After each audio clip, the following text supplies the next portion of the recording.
الله الرحمن الرحيم.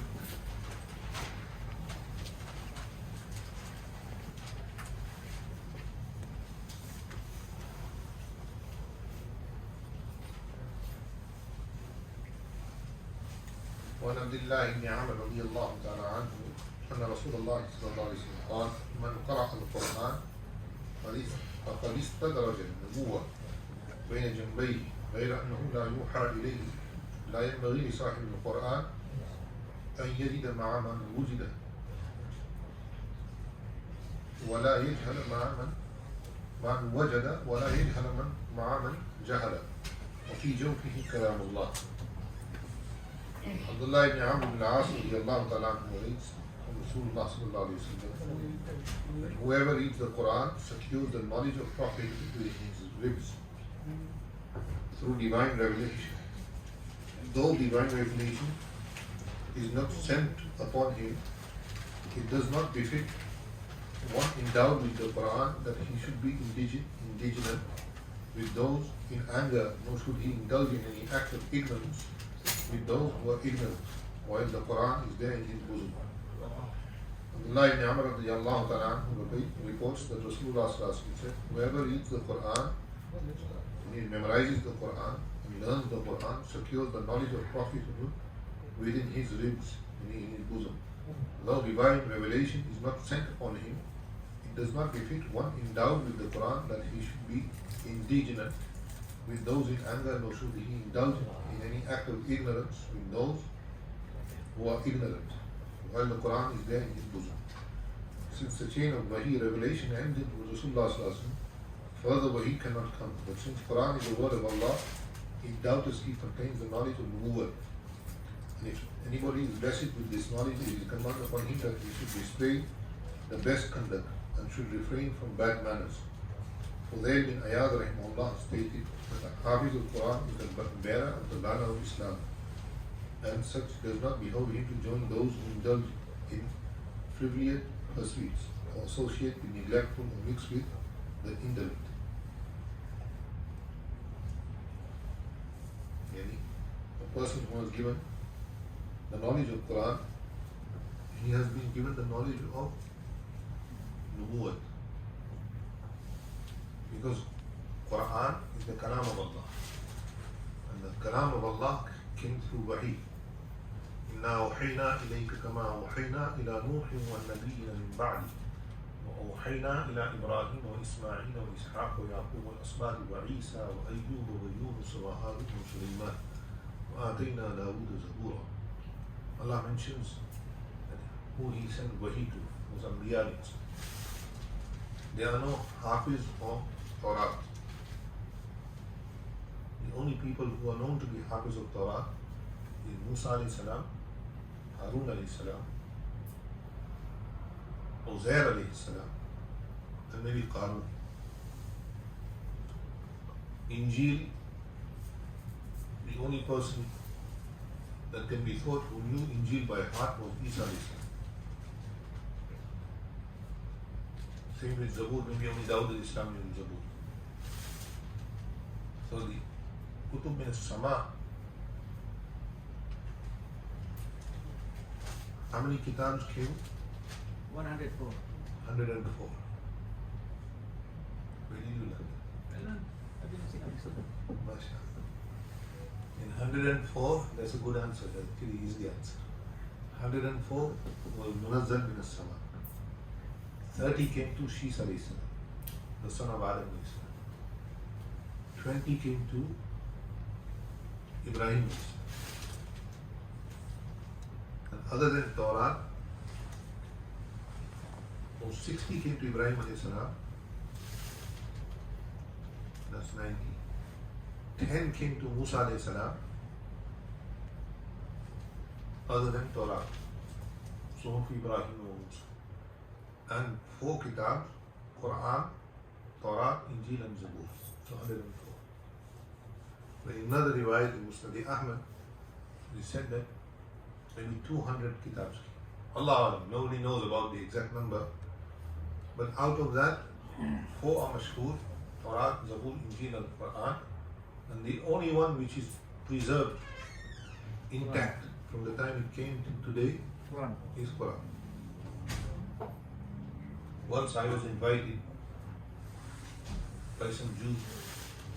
They were doing some kind of a festival that they do, Passover. So they invited me. So they asked me what is the significance of Passover in Islam. So I told him in Islam, Passover is Ashura. Ashura we keep a fast. Because Musa alayhi salam and Bani Israel, they were saved from Pharaoh. So in Shukr, Musa alayhi salam is a fast. And Nabi Sallallahu Alaihi Wasallam kept this fast. And Quraysh used to keep this fast also in Ashura.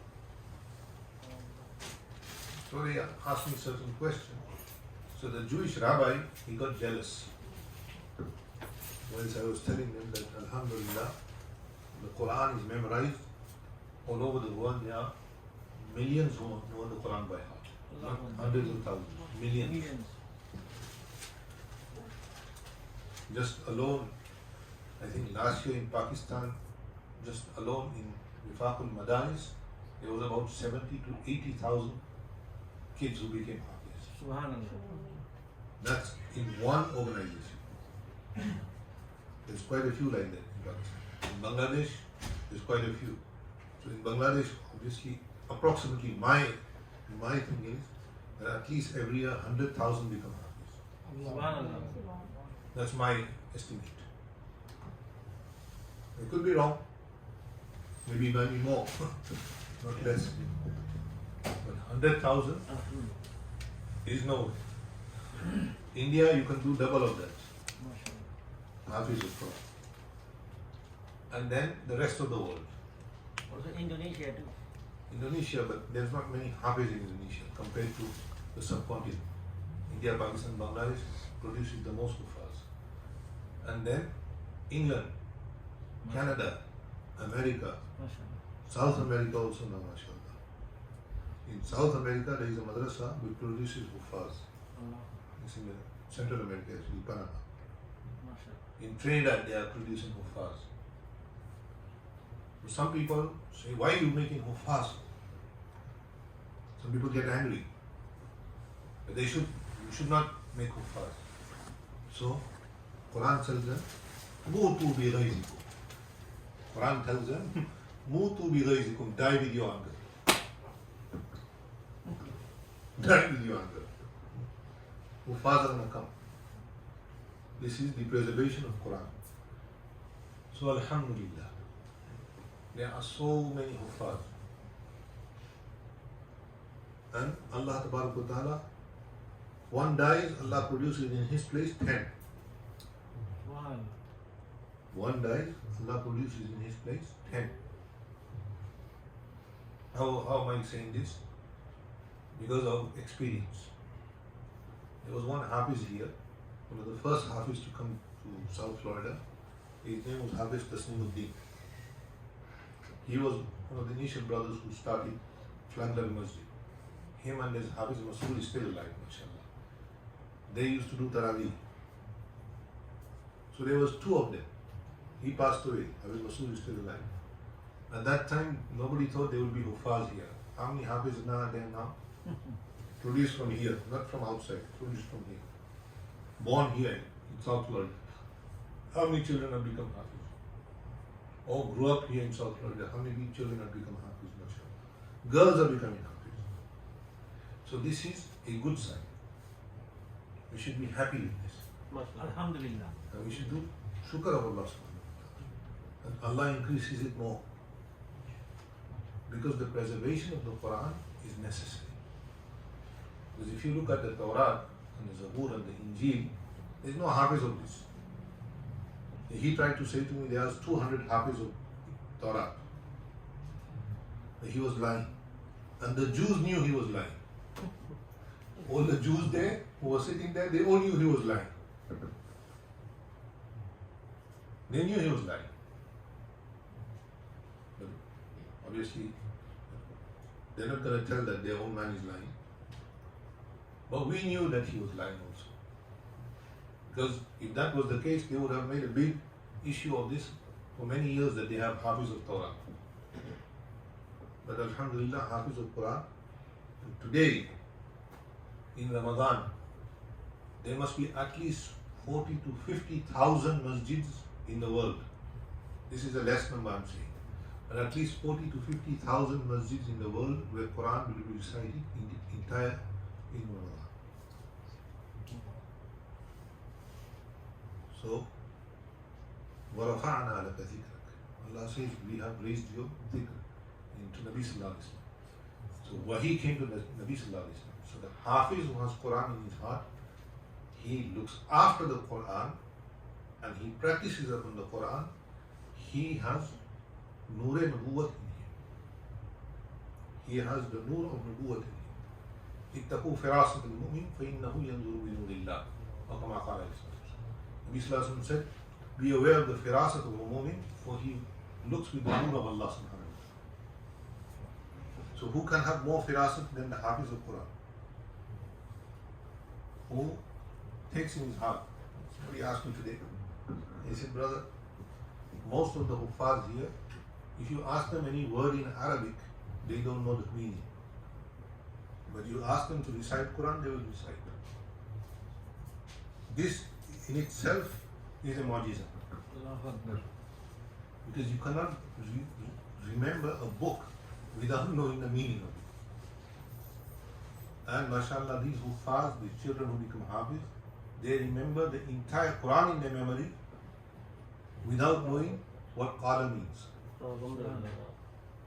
This is the mu'jiza of Quran. This is the mu'jiza of Quran. So if they came to know what they are reading, and if they understood it, then inshallah did amal upon it, then they are getting Noor and Nubuwwat from this. Because there's not going to be another Nabi, and Wahi doesn't come, but Kalam of Allah, the Quran of Allah is Wahi from Allah subhanahu wa ta'ala. And Allah tabarak wa ta'ala does not give this Wahi to Kuffar. Because some of these Qadianis also claim to be Hafiz of Quran. If you ask them how to read Surah Fatiha, they get stuck in Surah Fatiha. One of my friends, he teaches in Alim, he teaches in Miami. So he told me one day, he said he could not believe when I used to say this, that Qadianis cannot read Quran. So he said one day some guy came to see him. He used to know him from work, but he didn't know that he was a Qadiani. Because Qadianis, they dress like us. They wear shalwar kameez, their women also wear shalwar kameez, they wear dupatta, everything. Punjabi dupatta, everything. So you cannot tell, but you can't tell because no matter how white they are or how handsome they are, there is some kind of darkness on their face. Because there is no Noor of Iman there. So he asked me, can you teach my son Quran? So I said, okay, I teach everybody's kids Quran, I'm teaching Quran also. So he said when he would come to the madrasa, to the maktab in Miami, he would start from the time he put his foot in the house to the time he went home for 2 hours, continuously he would cry. He said, I was thinking that this kid, what's wrong with him? For 10 days or 12 days he came, he did not read one word, but just kept crying. In the end, his father said, no, there's something wrong, and he took him away. He said, then one day I talked to someone, he said, so-and-so's son came to read Quran by me, but he could not read. So the person knew who he was. He said, do you know who that was? He said, no. He said, he's a Qadiani. He's Ahmadi. So they cannot read Quran. Their Imam, their great leader, who is now around, if you listen to his Quran, you will laugh. He doesn't know how to read Quran. So Quran, recitation of Quran, Allah gives to only those whom He wants. The person who is not Hafiz and will try, inshallah, he will learn how to recite Quran. But the Hafiz, obviously on his tongue is the Quran. And that is not his achievement, that is because Allah has chosen him for Quran. Subhanallah. Allah has chosen him for Quran. So the Hafiz should be very careful when he has Quran in his heart, that he does not get attracted to others. That, oh, so and so got this kind of cars and this kind of money, this. Stop. No, what you have is more than the whole world. Zahiran you don't have much, but don't worry about that. The risk comes. الرزق مقسوم والحريص محروم والاستقصاء مشروم. It comes in hadith. The risk is maqsoom. Somebody is going to be rich. Somebody is going to be middle class. Somebody is going to be poor. This is from Allah. Sometimes somebody who is very rich in the end becomes very poor. And sometimes somebody who is very poor in the beginning becomes very rich. Look at our Indian Prime Minister Narendra Modi. He's a classical example. He was a chaiwala. Today he is Prime Minister of India. Whatever he is. But look, Allah shows that he came from nowhere and Allah put him there. So this is from Allah also. And sometimes you will see this. And sometimes somebody who is very, very rich in the beginning becomes completely like a beggar in the end. But the Hafiz of Quran, if he keeps to his Quran, inshallah, he will be honored in this world also, in the hereafter. He will be living even though he is dead. Because who he has taught Quran to, they will teach Quran and they will teach Quran. So at the end, he will always get ajr for it. That's a living thing. Quran is a living book. It's not a dead book. We think that if somebody becomes Hafiz, how is he going to earn livelihood? I know many Hafiz who became doctors, who are top doctors. There is one doctor in England, every year, at least for 30 years now, every year he does Tarawih with all the doctors in Glasgow. In 10 nights he finishes one Quran. He does 3 Qurans in 1 month. So all those, about 400-500 doctors, each doctor, they make a turn. When they're on call, they can't come, but when they're off call, they do Quran in 10 minutes. And I have students who become Hafiz with me who are doctors, who are engineers. MashaAllah, they do Quran. I got students who are ulama also. MashaAllah, they do Quran every day. So Quran, it raises you. إِنَّ اللَّهَ يَرْفَعُ بِهَذَا الْقُرْآنِ أَقْوَامًا وَيَضَعُ بِهَا آخَرِينَ. Those who take Quran, Allah will raise you. And those who put aside the Quran, Allah puts them down. At this moment in time, in the entire Western world, I'm talking about England, Canada, America, Australia. South Africa, Australia, the most people who are becoming Hafiz of Quran are the Bengalis. This is good news for the Bengalis, bad news for us. Also champion in the world with Quran Hafiz in Bangladesh too. No, but most who are becoming Hafiz, that's championship is nothing. I know, but Because I can show you a Thailand boy who's blind. He reads Quran more better than anybody. So that's not what the issue is. The issue is that who has Allah chosen for the Quran? If a people take the Quran, Allah raises them. And people who put aside Quran, then Allah puts them aside also. Job. Allah has no need for anybody. So may Allah subhanahu wa ta'ala give us tawfiq. Make Quran into our hearts. Make our children Quran, grandchildren. Make dua for them. Allahumma ameen. Sure.